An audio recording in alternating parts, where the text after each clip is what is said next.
Hello guys, मैं आप सब से बात कहना चाहती हूँ जो चर्च के बारे में। बाइबल के बारे में हमें जानकारी दी जाती है कि आम चर्च में पिता, पुत्र, पवित्र आत्मा, लेकिन हमें माता के बारे में नहीं बताया जाता। जो हमारी माता होती है, आत्मिक माता, जो हमें जीवन का जल देती है। आत्मिक माता के बारे में हमें जानना चाहिए। लेकिन जो हमें यह नॉर्मल चर्च है, यीशु के नाम से जो प्रार्थना करते हैं, अभिषेक बोलते हैं और वरदान मिलते हैं, उछलते हैं, कूदते हैं, दिखाते हैं, कितने प्रकार के दिखाते हैं। लेकिन उस ऐसी चीज़ों से मैं निकल के आई हूँ। 4 साल मैं खुद चर्च में रही हूँ। मेरे साथ शैतानी हरकत थी, लेकिन मेरे परमेश्वर ने मुझे छुटकारा दिया, मेरे बच्चे को छुटकारा दिया।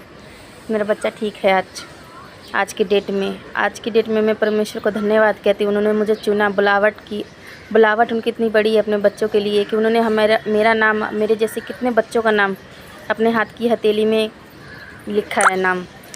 हमें जन्म से ही चुन लिया गया कि हम उनका सुसमाचार फैलाएं। आज मैं मीडिया के जरिए, यूट्यूब के ज़रिए आपको जानकारी देना चाहती हूँ कि आप देखो, कोई भी फैमिली है, उसमें पिता पुत्र, अगर माँ नहीं है, माँ का अस्तित्व ही नहीं, तो पुत्र आ ही नहीं सकता। यदि माँ नहीं हो तो वंश चल ही नहीं सकता। इसलिए हमें, कोई भी चर्च में आप हो तो आप जानकारी प्राप्त करो कि आपके चर्च में माता का अस्तित्व क्यों नहीं है। क्योंकि शैतान ने, वचन में परमेश्वर ने खुद बोला है कि शैतान स्त्री के अस्तित्व को मिटाएगा, जो हमारी आत्मिक माता है।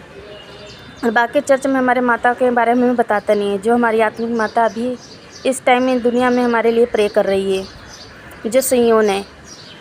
और मैं आपको गॉड ऑफ चर्च मिशन के बारे में बताना चाहती हूँ, जो हमारे यहाँ के इंडिया का, ऑल इंडिया के हमारे फादरी रह चुके, जो हमारे दोबारा आए, पिता अनसंग हों, माता यरूशलेम, इन सब के बारे में आप जानकारी यूट्यूब से ले सकते हैं।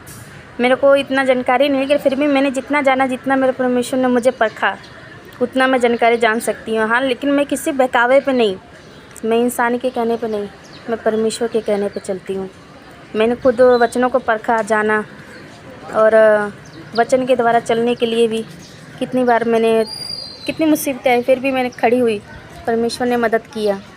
मैं गॉड ऑफ चर्च का धन्यवाद करती कि उन्होंने मुझे इस तरीके से समझाया कि मैं इस तरीके से चल सकती हूँ। धन्यवाद करती ऐसे परमेश्वर का कि उन्होंने मेरे बच्चे को ठीक किया, मेरी फैमिली को ठीक किया, कि इस टाइम पे मैं आपको इस सामने फ़ेस टू फेस बात कर सकती हूँ।